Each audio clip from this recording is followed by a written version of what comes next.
কতগুলো বিরল যোগ আছে, তার মধ্যে মা শক্তির যারা আমরা আরাধনা করি, তো যেমন নবরাত্রি একটা সাংঘাতিক ভালো, সেরকমভাবে এই অম্বুবাচী যাত্রা এটা সাংঘাতিক ভালো দিক। যারা দোকান বন্ধ করে রাখলেন, দোকান মানে মন্দিরকে দোকানের মতো করেছেন, 3 দিন ধরে ঝাঁপ বন্ধ করে রাখলেন, চাপা দিয়ে রেখে দিলেন, ওই চাপাই থাকবে, কোনো কাজ হবে না।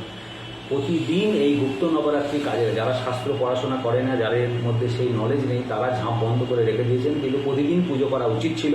তো 26 তারিখ অতি পবিত্র দিন, অম্বুবাচী নিবৃত্তির পরে এই দিন মাকে যদি কুটিত চণ্ডী পাঠ করা হয়, শুধু চণ্ডী পাঠও বিশাল লাভ, কিন্তু কুটিত চণ্ডী পাঠ আমার অন্নপূর্ণা মন্দিরে আমি কুটিত চণ্ডী পাঠ করবো। বিশেষ করে যাদের দেখবেন শুরু ভালো হচ্ছে, ফিনিশিং ভালো হচ্ছে না, সমস্ত ক্ষেত্রে বাধা অশান্তি হচ্ছে, মানসিক শারীরিক, তো তাদের জন্য এই দিন সাংঘাতিক ভালো। অন্নপূর্ণা মন্দিরে কুটিত চণ্ডী পাঠ থাকবে নির্দিষ্ট মন্ত্রে, এবং যজ্ঞ ভোগ নিবেদন ডিটেল পুজো থাকবে। সবার জন্য মাকে আমি প্রার্থনা জানাবো, সবাই ভালো থাকবেন, রাধে রাধে। আর যদি খুব অসুবিধা হয় চেম্বারে আসবেন।